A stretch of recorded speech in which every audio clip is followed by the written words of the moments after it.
On May 31, 1916, in the cold, gray waters of the North Sea, the largest naval battle of World War I was about to kick off.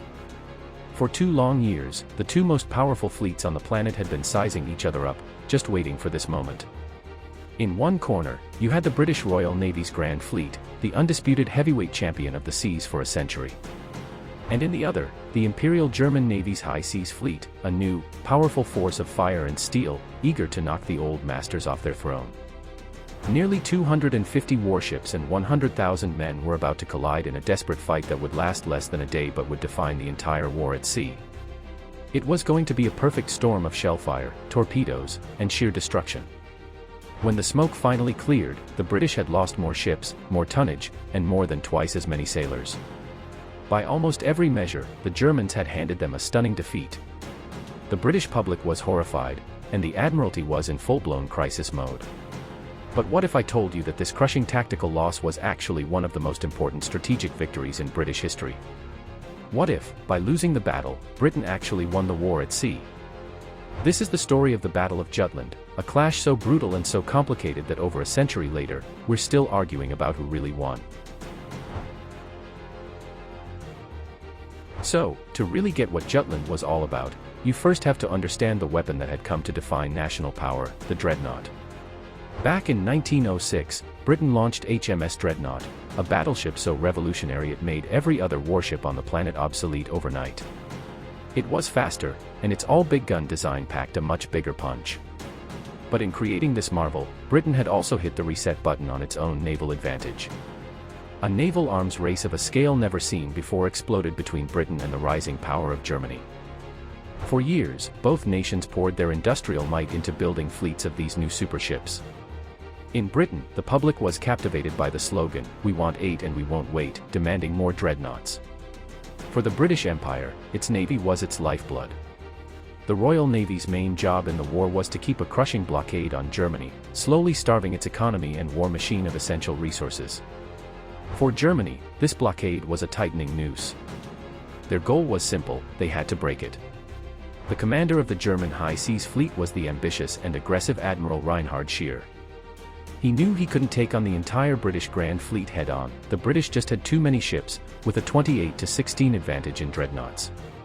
So, Scheer came up with a clever plan. He'd use a smaller, faster force of battlecruisers under Vice Admiral Franz to lure out a chunk of the British fleet. Once those ships were drawn in, Scheer's main fleet would spring the trap, destroy the smaller British squadron, and start to even the odds. It was a huge gamble, but if it worked, it could change the course of the entire war. For admirals would hold the fate of thousands in their hands. For the Germans, you had the calculating Reinhard Scheer and his aggressive point men, Franz. Scheer was a confident leader, dead set on using his magnificent fleet to land a decisive blow. Hipper was an experienced and aggressive commander, the perfect guy to lead the charge.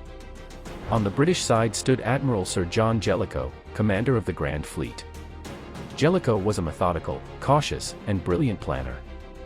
He carried a weight on his shoulders like few others. It was famously said he was the only man who could lose the war in an afternoon. A total defeat for his fleet would mean Britain's surrender. His opposite number, commanding the British battlecruiser fleet, was Vice Admiral Sir David Beatty. Beatty was the polar opposite of Jellicoe, dashing, aggressive, and the living embodiment of the Royal Navy's offensive spirit. His job was to find the enemy, lock them in a fight, and hold on until Jellicoe's overwhelming force could show up. Scheer's plan almost worked perfectly. On May 30th, he ordered his fleet to sea. But he'd made one fatal mistake. He didn't know the British had a secret weapon that wasn't made of steel, Room 40. This quiet little office in the Admiralty building had cracked Germany's naval codes. British intelligence knew Scheer was sailing. Hours before the German fleet even left port, Jellicoe's Grand Fleet and Beatty's battlecruisers were already steaming out to meet them. Scheer thought he was setting a trap, but he was sailing right into an ambush. On the afternoon of May 31st, the scouting fleets finally spotted each other. Beatty, with his 6 battlecruisers and a powerful squadron of new, fast battleships, swung south to fight Hipper's 5 battlecruisers. He thought he was chasing Hipper, hoping to cut him off and destroy him. In reality, Hipper was leading him straight into the cannons of Scheer's entire high seas fleet. This was the run to the south. The battlecruisers, known for their huge guns but relatively thin armor, started blasting away at each other from miles apart. The German gunnery was terrifyingly good. Their shells were better, and their aim was dead on. Beatty's flagship, HMS Lion, was hammered, and a fire in one of its turrets nearly set off a massive explosion that would have vaporized the ship. It was only saved by the heroic, dying act of Major Francis Harvey, who ordered the magazine doors flooded. Then, disaster struck the British line. At 4 p.m., a German shell plunged into HMS Indefatigable. A sailor on a nearby ship saw a huge sheet of flame, then a massive explosion that ripped the ship in half. It simply vanished in a cloud of black smoke, taking all but 2 of its 1,019 crewmen with it. Less than 30 minutes later, it happened again. HMS Queen Mary, under fire from 2 German ships, erupted in a violent, terrifying blast. A column of smoke and debris shot 1,000 feet into the air. In an instant, 1,266 men were gone. On Beatty's bridge, an officer turned to him and grimly remarked, "There seems to be something wrong with our bloody ships today." Just as his force was about to collapse, Beatty's scouts spotted them, the ghostly shapes of Scheer's main fleet on the horizon. In a heartbeat, the hunter had become the hunted. Beatty ordered his ships to turn 180 degrees and began a desperate race north, trying to lead the pursuing Germans towards Jellicoe's Grand Fleet. The trap had been sprung, but it was the wrong fleet that had fallen into it. As Beatty raced north with the entire German navy on his tail, Admiral Jellicoe faced the most critical decision of his life. He had nearly 100 ships steaming in multiple columns, and he had to deploy them into a single, miles-long line of battle. One wrong move could block his own ship's fire or, even worse, expose them to the full, focused fury of the German fleet. With only scattered reports and the sound of distant thunder to guide him, Jellicoe made a call that naval experts still debate today. He deployed his fleet to the east of the action. It was a brilliant move that would let him cross the T. This classic naval tactic put his fleet in one long line across the front of the German columns. It meant every single one of his battleships could fire their main guns, while the Germans could only shoot back with the forward guns on their leading ships. Twice, Jellicoe pulled it off. The lead German ships were suddenly smothered by a wall of fire from a fleet they could barely even see in the mist and fading light. Admiral Scheer realized he was in a death trap. In a brilliant display of seamanship and pure nerve, he ordered a maneuver the German fleet had practiced until it was second nature, the Gefechtskehrtwendung, or the battle turn away. In perfect unison, his entire line of battleships turned 180 degrees and simply vanished into the smoke and mist, leaving the British firing at an empty ocean. To cover his escape, he ordered his destroyers to launch a massive torpedo attack. Jellicoe, sticking to standard doctrine and unwilling to risk his irreplaceable battleships, turned his fleet away from the torpedoes. The move saved his ships, but it also gave Scheer the breathing room he needed to escape. The battle then broke down into a series of chaotic and brutal fights in the dark.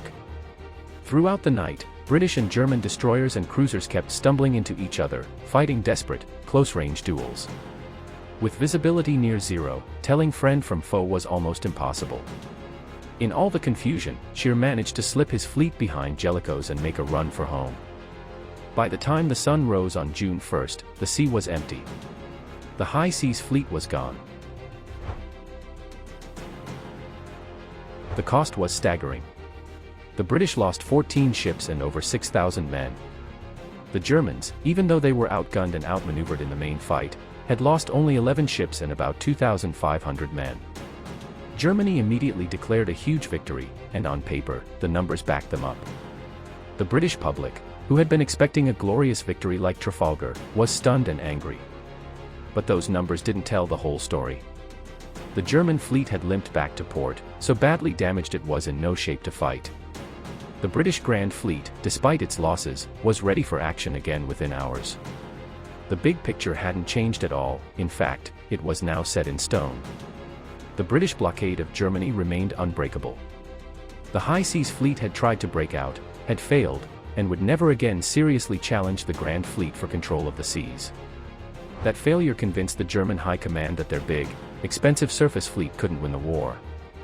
So they turned to a far more desperate, and ultimately self-defeating, strategy, unrestricted submarine warfare. It was this U-boat campaign that would eventually help drag the United States into the war, sealing Germany's fate. So, while Germany may have won the tactical scrap, Britain had won the strategic war. The blockade held, and it would keep squeezing the German war effort right up to the very end. The Battle of Jutland was the last great clash of the dreadnoughts, the final act for an era of naval warfare ruled by the big-gun battleship. It was a battle of incredible bravery, tactical genius, and tragic mistakes. It's a story of immense human cost, filled with heroes like 16-year-old Jack Cornwell, who stayed at his post even after being mortally wounded, and thousands of families who received the worst news imaginable. The debate over who won still goes on, but its legacy is clear. It was the messy, brutal, and costly battle that, despite the terrible losses, guaranteed British control of the sea and played a vital role in the final Allied victory. So, what do you think? Was Jellicoe's caution the right call, or did he let a history-making victory slip through his fingers?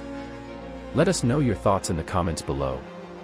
And if you enjoyed this look into one of history's most complex naval battles, be sure to subscribe and hit that notification bell for more stories from the great conflicts of the past. Thanks for watching.